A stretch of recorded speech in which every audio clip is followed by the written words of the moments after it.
को लेकर बहुत सारे सवाल उठ रहे थे, लेकिन अब सब कुछ क्लियर हो गया है। लोक जनशक्ति पार्टी, आपकी पार्टी को जो है 29 सीट्स मिला है, कैसे देखती हैं? कितने आपको लग रहा है कि ये सेटिस्फैक्ट्री है? आप लोग इतना ही चाह रहे थे और क्या? क्योंकि ये कहा जा रहा था कि आप लोग 40 सीट्स की डिमांड कर रहे थे। नहीं, जैसा कि हमारे राष्ट्रीय अध्यक्ष श्री चिराग पासवान जी ने कहा था कि पार्टी की जो प्राथमिकता है वो क्वालिटी ओवर क्वांटिटी है। जैसे कि हमने लोकसभा 2024 में भी अपना 100% स्ट्राइक रेट मेंटेन किया था, तो वैसे ही हमारा विधानसभा में भी प्रदर्शन रहे, ये पार्टी की प्राथमिकता थी। जहां तक रही सीट नेगोशिएशन की बात, तो पार्टी के जो लीडर हैं हमारे राष्ट्रीय अध्यक्ष श्री चिराग पासवान जी, वो खुद सीट नेगोशिएशन में उनको अधिकृत पार्टी ने किया था कि वही जो फैसला, अंतिम फैसला होगा वो बोलेंगे। इसके बाद जब सीट नेगोशिएशन के वो डिक्लेयर भी हो गया, उसके बाद भी राष्ट्रीय अध्यक्ष श्री चिराग पासवान जी ने ट्वीट करते हुए कहा कि बहुत ही कोऑर्डिनेटेड तरीके से और डिग्निफाइड मैनर में एनडीए जो है वो अपना सीट शेयरिंग कर चुका है। इससे ये चीज तो डेफिनेटली क्लियर हो गई है कि लोक जनशक्ति पार्टी जो सम्मानजनक सीटों की बात कर रही थी, वो सम्मानजनक सीट लोक जनशक्ति पार्टी को मिली है। अब हमारा टारगेट ये है कि कैसे ये 29 सीट्स पे हम अपना प्रदर्शन को मेंटेन कर सके। लोकसभा चुनाव जब हुए थे तब भी एनडीए गठबंधन जो है वो एक सांसद वाली सीट को 5 जो सीटें हैं वो मिलकर के हम लोग 100% स्ट्राइक रेट से अब वो 5 सांसद वाली पार्टी बन गई है। जहां तक रही बात पार्टी की और चुनाव सिंबल की भी, तो लोकसभा के पहले जो लोक जनशक्ति पार्टी की स्थिति थी उससे तो डेफिनेटली आज हम लोग एक बेहतर स्थिति में। अब इस बेहतर स्थिति को हम लोग को विधानसभा के ग्राउंड पे उतार करके जिस तरीके से हम लोग अपना MY समीकरण लेके आगे बढ़ रहे हैं, उसी समीकरण को साधते हुए हम लोग को अपना विधानसभा का चुनाव लड़ना है। लेकिन जैसे आप कह रहे हैं कि स्ट्रैटेजी हम लोग की है, लेकिन अगर नहीं, देखिए, जब हम लोग गठबंधन में चुनाव लड़ने का फैसला लेते हैं तो तब सबको पता होता है कि गठबंधन में कहीं ना कहीं कॉम्प्रोमाइज और कोऑर्डिनेशन जो है वो दोनों चीज महत्वपूर्ण हो जाता है। जब आप गठबंधन में लड़ रहे होते हैं, स्पेशली जब हम लोग बिहार विधानसभा का चुनाव लड़ते हैं, तो ये चीज हम लोग की प्राथमिकता होती है कि गठबंधन बेटर अपना परफॉर्मेंस दे, गठबंधन का जो परफॉर्मेंस हो वो सबसे बेहतर हो। तो ऐसे में हर पार्टी को कहीं ना कहीं कॉम्प्रोमाइज करना पड़ता है। अगर हम लोग लोक जनशक्ति पार्टी की भी बात करें तो कार्यकर्ताओं की इच्छा कुछ और थी, लेकिन गठबंधन के हित में हम लोग कुछ और कर रहे हैं। तो गठबंधन के हित में जब हम लोग काम करते हैं तो किसी का सीट कम होता है, किसी का सीट ज्यादा होता है। अगर आप लोक जनशक्ति पार्टी की बात करें तो जनता दल यूनाइटेड के साथ लोक जनशक्ति पार्टी पहली बार बिहार विधानसभा का चुनाव लड़ी। हाँ, हम लोग लोकसभा मजबूती से लड़े हैं और हम लोग इसका एक एग्जाम्पल भी सेट किए, पर विधानसभा का चुनाव हम लोग पहली बार लड़ रहे हैं। तो इसमें आई डोंट थिंक कि कोई इसमें स्पेक्यूलेशन या फिर कोई ऐसा है कि मिर्च मसाला टाइप की, नहीं जेडीयू का हम लोग सीट कम करना चाह रहे हैं या हम लोग किसी और दल का सीट कम करना चाह रहे हैं। नेचुरली अगर लोक जनशक्ति पार्टी पहली बार जीत रही है तो किसी ना किसी का तो सीट वो लेंगी, पर इसको दूसरी तरीके से नहीं देखना चाहिए। गठबंधन के हित में ही लोक जनशक्ति पार्टी काम करेगी और जो गठबंधन है, जो बाकी घटक दल हैं, उनके भी फायदे के लिए ही लोक जनशक्ति पार्टी काम करेगी। जब भी कोई डिश बनता है तो सब इंग्रेडिएंट एक मात्रा में नहीं पड़ता है, कुछ कम पड़ता है, कुछ ज्यादा पड़ता है। और हमारे राष्ट्रीय अध्यक्ष जी जो कहते हैं गठबंधन में लोक जनशक्ति पार्टी नमक का काम करती है, तो स्वाद तो लोक जनशक्ति पार्टी से ही आएगा। मतलब नमक का तड़का आप लोग लगवाएंगे और स्वाद भी लास्ट वाला जो तड़का लगता है ना, वो वाला। ये तो बड़ा इंटरेस्टिंग देखना होगा चुनाव में। लेकिन अगर तड़के की बात अभी आ रही है तो पिछले चुनाव में हमने देखा कि आपके जो राष्ट्रीय अध्यक्ष चिराग पासवान, उनके नाम पर एक टैग लग गया था वोट कटवा का, क्योंकि उस समय आप लोग एनडीए गठबंधन का हिस्सा, आप लोग साथ में नहीं थे और जेडीयू की वोट काटने में उनका बहुत बड़ा ये माना जा रहा था, वोट कटवा बोला गया था। इस बार भी जब सीटों का वो हुआ, जब दिया गया, तब भी अब ये कहीं ना कहीं संशय वाली स्थिति बनी हुई है। इस बार सब सौहार्द तरीके से, सब अंडरस्टैंडिंग, सब स्ट्रैटेजी वाइज होगा, क्या लग रहा है आपको? क्या लग रहा है? नहीं, जब सीट बंटवारा जब तक नहीं हुआ था तब तक आई थिंक कि एक स्पेक्यूलेशन का स्पेस था।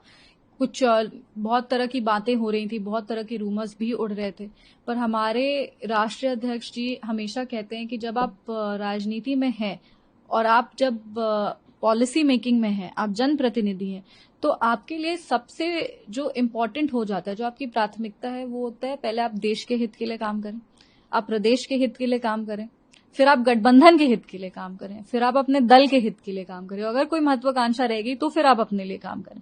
तो ऐसे में ये जो एक होता है ना लैडर, एक फ्लो चार्ट उन्होंने जो तैयार किया है, उसमें हमको यही लगता है कि प्रदेश के हित के लिए हम लोग सब मिलके विधानसभा का चुनाव लड़ेंगे और बहुत मजबूती से। इसमें कोई एक बार सीट शेयरिंग जब हो गई है उसके बाद हमको नहीं लगता है कि कोई भी स्पेक्यूलेशन बाकी है कि कहीं भी किसी के भी दिल में मनमुटाव रह गया हो। लेकिन आपको लगता नहीं कि मन में कहीं कुछ दबा हुआ सा है? जैसे अभी जीतन राम मांझी को, उनको भी सुना हमने, तो उन्होंने ये कहा कि संतुष्ट तो हैं लेकिन और मतलब जो उम्मीद कर रहे थे तो दबे हुए शब्द कहीं उनके लग रहे थे। उपेंद्र कुशवाहा ने एक ट्वीट किया कि हमने सब सहमति से बनाया, लेकिन उसके बाद एक बाकायदा रामधारी सिंह दिनकर जी की एक कविता, एक पोस्ट की, तो बड़ा डाइसी सा सिचुएशन लग रहा है। नहीं, ऐसा कुछ नहीं है। इसको देखिए, हम फिर से वापस वही चीज रिपीट करेंगे कि जब तक सीट नेगोशिएशन नहीं होता है तब तक ये सारी स्थिति जो है वो बनती रहती है। एक बार सीट नेगोशिएशन हो गया है तो वो डेफिनेटली जितने भी दल हैं उनके शीर्ष नेतृत्व से डिस्कस करके ही सीट शेयरिंग होगा। हम लोग तो नेगोशिएशन में नहीं थे, लेकिन हम लोग इतना जरूर जानते कि जब घटक दल का सीट फाइनली डिसाइड हो जाता है तो वो सबकी सहमति से होता है। किसी को भी जब लोकसभा का भी चुनाव हुआ था 24 में, तो ये वाला एक स्थिति बनाने का प्रयास किया गया था विरोधी दल से कि अरे कैसे होगा, सब नाराज हैं, सब गुस्सा हैं, चुनाव नहीं हो पाएगा अच्छे से। पर हमने लोकसभा का चुनाव बहुत मजबूती से लड़ा और बहुत अच्छे उसके परिणाम आए थे। तो अगर अभी भी ये स्पेक्यूलेशन बन रहा है, अगर किसी के दिल में कुछ है, तो हमको लगता है वो समय रहते गठबंधन में भी ठीक हो जाएगा। हम लोग का गठबंधन एक ऐसा गठबंधन है जो सबकी बातों को अच्छे से समझ के कोऑर्डिनेट करके उसको आगे लेके जाता है, क्योंकि हम लोग के लिए बिहार ज्यादा जरूरी है कि राज्य कैसे आगे बढ़े, बिहार की जनता के कैसे हम लोग हित कर सके, ये हम लोग के राजनीति का उद्देश्य है। और ऐसे में हमको लगता है कि समय रहते सब कुछ ठीक हो जाएगा। आप लोग उम्मीदवारों की लिस्ट की घोषणा कब तक करने वाले हैं, क्या प्लान है? आई थिंक आज से कल तक में ये हो जाना चाहिए। अभी एक प्रेस कॉन्फ्रेंस होगी एनडीए की, उसके बाद और क्लैरिटी मिल जाएगी। किस तरीके से एलजेपी की जो जीत की भूमिका में आपका क्या योगदान रहेगा, क्या करने वाले हैं, क्या स्ट्रैटेजी है? हम तो कह ही रहे हैं कि हम लोग का एक ही स्ट्रैटेजी है, हम लोग का एक ही विजन है। हम लोग का विजन है बिहार फर्स्ट, बिहारी फर्स्ट, और हम लोग का स्ट्रैटेजी है 100% स्ट्राइक रेट। जैसे लोकसभा में चुनाव लड़े हैं हम लोग को, वैसे ही विधानसभा का चुनाव उतनी ही मजबूती से लड़ना है। जो हमारे पार्टी के जितने भी कार्यकर्ता और पदाधिकारी लोग हैं उन लोग को साथ में लेकर के अपने विधानसभा की रणनीति को बना करके हर सीट को इम्पोर्टेंट समझ के, कोई हम लोग का रियलिस्टिक टारगेट नहीं है कि हाँ ये तो बोलने के लिए बोल दिया 100% और रियलिस्टिक टारगेट कुछ और। हम लोग का रियलिस्टिक टारगेट ही 100% स्ट्राइक रेट है।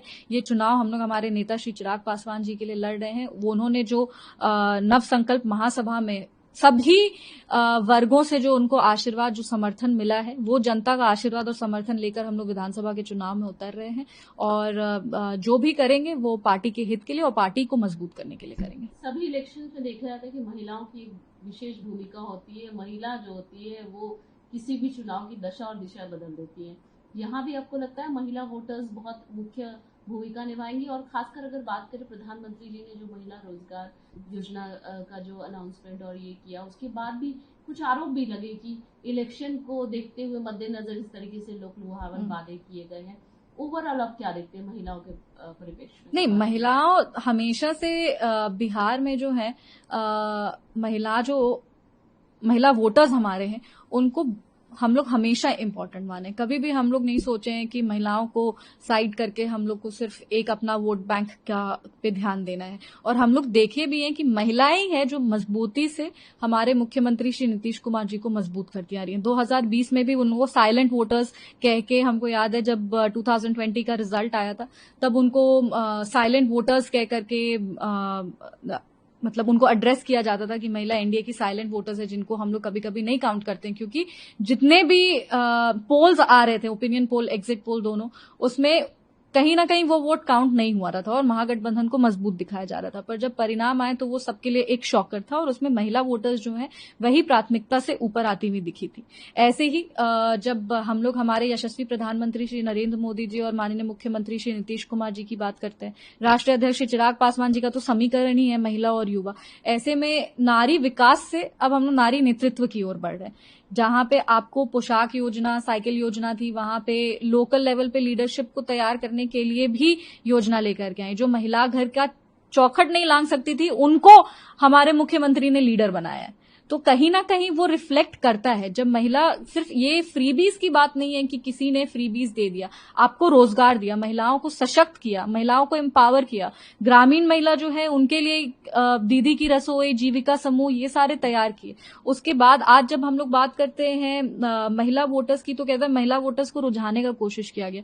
महिला वोटर्स को कभी भी रुझाने का प्रयास नहीं किया गया। महिला वोटर्स को आप इतिहास गवाह है, जब से एनडीए की सरकार बिहार में आई है वो लगातार महिलाओं के लिए काम कर रही है। ऐसा नहीं है कि सिर्फ अभी इलेक्शन आ गया है तो अभी काम कर रही है। जिनको रोजगार में जो महिलाओं को अकोमोडेट नहीं कर पाए, जैसे सरकारी नौकरी में आरक्षण हुआ, डोमिसाइल हो, उसके बावजूद भी कई ऐसी महिला है जो शायद सरकारी नौकरी तक नहीं पहुंच पा रही हैं या जो शायद पंचायती राज इंस्टीट्यूशन में अपने आप को नहीं एस्टैब्लिश कर पा रही। ऐसी महिलाओं के लिए स्वरोजगार, जो घर में रहना चाहती हैं, होम मेकर्स हैं, पर कुछ अलग करना चाहती है, उनके लिए ये योजना का निर्माण किया गया। अब इसका ये इस तरीके से नहीं देखा गया कि अरे ये तो इलेक्शन है तो हम लोग को करना है। महिला सिर्फ प्रोत्साहन राशि के पीछे नहीं रहती ना। महिलाओं को चाहिए कि एक सुरक्षित एनवायरनमेंट हो, एक इंफ्रास्ट्रक्चर हो जहां पे महिलाओं को भी सामान्य अवसर मिले आगे बढ़ने का। ऐसा बिहार में, मतलब हमको लगता है कि कभी बिहार का ये कल्पना ही नहीं हुआ था कि बिहार राज्य में महिला जर्नलिस्ट आएंगी, महिला सांसद का इंटरव्यू करेंगी और इतना सुरक्षित महसूस करेंगी।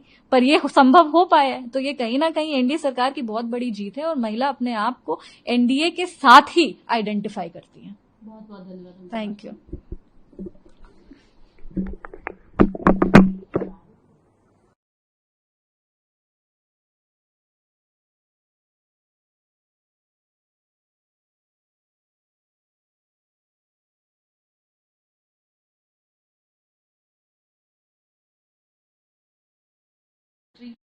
क्लियर हो गया है। लोक जनशक्ति पार्टी, आपकी पार्टी को जो है 29 सीट्स मिला है, कैसे देखती हैं? कितने आपको लग रहा है कि ये सेटिस्फैक्ट्री है? आप लोग इतना ही चाह रहे थे और क्या? क्योंकि ये कहा जा रहा था कि आप लोग 40 सीट्स की डिमांड कर रहे थे। नहीं, जैसा कि हमारे राष्ट्रीय अध्यक्ष श्री चिराग पासवान जी ने कहा था कि पार्टी की जो प्राथमिकता है वो क्वालिटी ओवर क्वांटिटी है। जैसे कि हमने लोकसभा 2024 में भी अपना 100% स्ट्राइक रेट मेंटेन किया था, तो वैसे ही हमारा विधानसभा में भी प्रदर्शन रहे, ये पार्टी की प्राथमिकता थी। जहां तक रही सीट नेगोशिएशन की बात, तो पार्टी के जो लीडर हैं हमारे राष्ट्रीय अध्यक्ष श्री चिराग पासवान जी, वो खुद सीट नेगोशिएशन में उनको अधिकृत पार्टी ने किया था कि वही जो फैसला, अंतिम फैसला होगा वो बोलेंगे। इसके बाद जब सीट नेगोशिएशन के वो डिक्लेयर भी हो गया, उसके बाद भी राष्ट्रीय अध्यक्ष श्री चिराग पासवान जी ने ट्वीट करते हुए कहा कि बहुत ही कोऑर्डिनेटेड तरीके से और डिग्निफाइड मैनर में एनडीए जो है वो अपना सीट शेयरिंग कर चुका है। इससे ये चीज तो डेफिनेटली क्लियर हो गई है कि लोक जनशक्ति पार्टी जो सम्मानजनक सीटों की बात कर रही थी, वो सम्मानजनक सीट लोक जनशक्ति पार्टी को मिली है। अब हमारा टारगेट ये है कि कैसे ये 29 सीट्स पे हम अपना प्रदर्शन को मेंटेन कर सके। लोकसभा चुनाव जब हुए थे तब भी एनडीए गठबंधन जो है वो एक सांसद वाली सीट को 5 जो सीटें हैं वो मिलकर के हम लोग 100% स्ट्राइक रेट से अब वो 5 सांसद वाली पार्टी बन गई है। जहां तक रही बात पार्टी की और चुनाव सिंबल की भी, तो लोकसभा के पहले जो लोक जनशक्ति पार्टी की स्थिति थी उससे तो डेफिनेटली आज हम लोग एक बेहतर स्थिति में। अब इस बेहतर स्थिति को हम लोग को विधानसभा के ग्राउंड पे उतार करके जिस तरीके से हम लोग अपना MY समीकरण लेके आगे बढ़ रहे हैं, उसी समीकरण को साधते हुए हम लोग को अपना विधानसभा का चुनाव लड़ना है। लेकिन जैसे आप कह रहे कि स्ट्रैटेजी हम लोग की है, लेकिन अगर नहीं, देखिए, जब हम लोग गठबंधन में चुनाव लड़ने का फैसला लेते हैं तो तब सबको पता होता है कि गठबंधन में कहीं ना कहीं कॉम्प्रोमाइज और कोऑर्डिनेशन जो है वो दोनों चीज महत्वपूर्ण हो जाता है। जब आप गठबंधन में लड़ रहे होते हैं, स्पेशली जब हम लोग बिहार विधानसभा का चुनाव लड़ते हैं, तो ये चीज हम लोग की प्राथमिकता होती है कि गठबंधन बेटर अपना परफॉर्मेंस दे, गठबंधन का जो परफॉर्मेंस हो वो सबसे बेहतर हो। तो ऐसे में हर पार्टी को कहीं ना कहीं कॉम्प्रोमाइज करना पड़ता है। अगर हम लोग लोक जनशक्ति पार्टी की भी बात करें तो कार्यकर्ताओं की इच्छा कुछ और थी, लेकिन गठबंधन के हित में हम लोग कुछ और कर रहे हैं। तो गठबंधन के हित में जब हम लोग काम करते हैं तो किसी का सीट कम होता है, किसी का सीट ज्यादा होता है। अगर आप लोक जनशक्ति पार्टी की बात करें तो जनता दल यूनाइटेड के साथ लोक जनशक्ति पार्टी पहली बार बिहार विधानसभा का चुनाव लड़ी। हाँ, हम लोग लोकसभा मजबूती से लड़े हैं और हम लोग इसका एक एग्जाम्पल भी सेट किए, पर विधानसभा का चुनाव हम लोग पहली बार लड़ रहे हैं। तो इसमें आई डोंट थिंक कि कोई इसमें स्पेक्यूलेशन या फिर कोई ऐसा है कि मिर्च मसाला टाइप की नहीं, जेडीयू का हम लोग सीट कम करना चाह रहे हैं या हम लोग किसी और दल का सीट कम करना चाह रहे हैं। नेचुरली अगर लोक जनशक्ति पार्टी पहली बार जीत रही है तो किसी ना किसी का तो सीट वो लेंगी, पर इसको दूसरी तरीके से नहीं देखना चाहिए। गठबंधन के हित में ही लोक जनशक्ति पार्टी काम करेगी और जो गठबंधन है, जो बाकी घटक दल हैं, उनके भी फायदे के लिए ही लोक जनशक्ति पार्टी काम करेगी।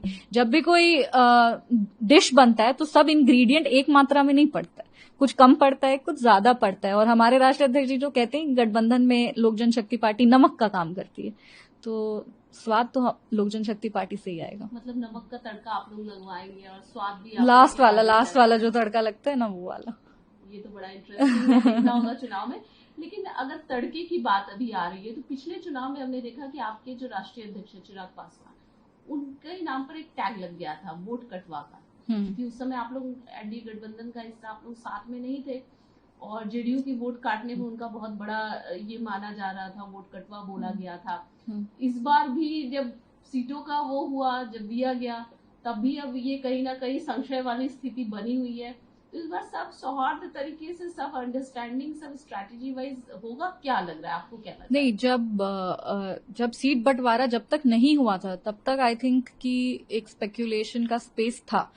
कुछ बहुत तरह की बातें हो रही थी, बहुत तरह के रूमर्स भी उड़ रहे थे, पर हमारे राष्ट्रीय अध्यक्ष जी हमेशा कहते हैं कि जब आप राजनीति में हैं और आप जब पॉलिसी मेकिंग में हैं, आप जनप्रतिनिधि हैं, तो आपके लिए सबसे जो इम्पोर्टेंट हो जाता है, जो आपकी प्राथमिकता है, वो होता है पहले आप देश के हित के लिए काम करें, आप प्रदेश के हित के लिए काम करें, फिर आप गठबंधन के हित के लिए काम करें, फिर आप अपने दल के हित के लिए काम करें, अगर कोई महत्वाकांक्षा रहेगी तो फिर आप अपने लिए काम करें।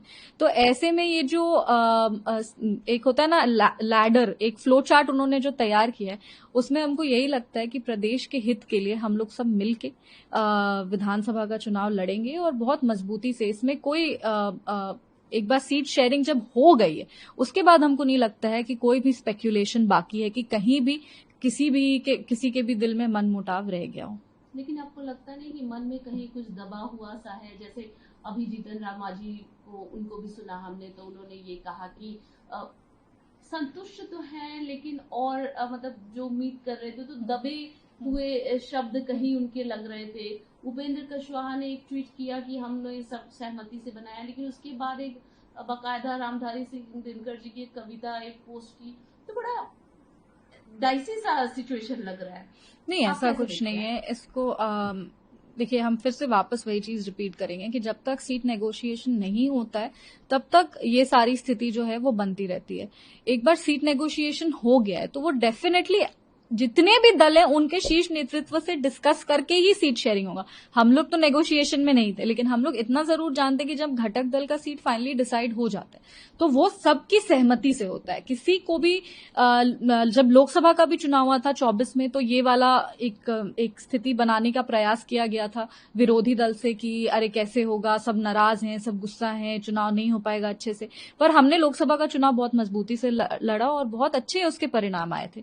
तो अगर अभी भी ये स्पेक्यूलेशन बन रहा है, अगर किसी के दिल में कुछ है, तो हमको लगता है वो समय रहते गठबंधन में भी ठीक हो जाएगा। हम लोग का गठबंधन एक ऐसा गठबंधन है जो सबकी बातों को अच्छे से समझ के कोऑर्डिनेट करके उसको आगे लेके जाते हैं, क्योंकि हम लोग के लिए बिहार ज्यादा जरूरी है कि राज्य कैसे आगे बढ़े, बिहार की जनता के कैसे हम लोग हित कर सके, ये हम लोग के राजनीति का उद्देश्य है।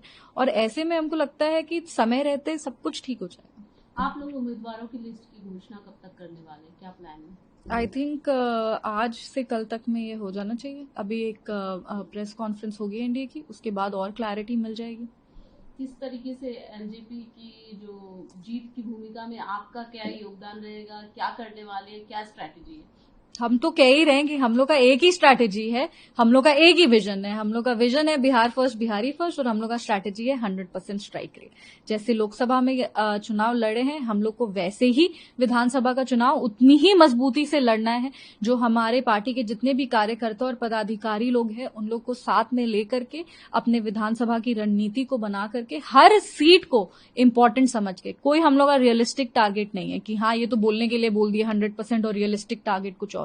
हम लोग का रियलिस्टिक टारगेट ही 100% स्ट्राइक रेट है। ये चुनाव हम लोग हमारे नेता श्री चिराग पासवान जी के लिए लड़ रहे हैं। वो उन्होंने जो नव संकल्प महासभा में सभी वर्गों से जो उनको आशीर्वाद, जो समर्थन मिला है, वो जनता का आशीर्वाद और समर्थन लेकर हम लोग विधानसभा के चुनाव में उतर रहे हैं।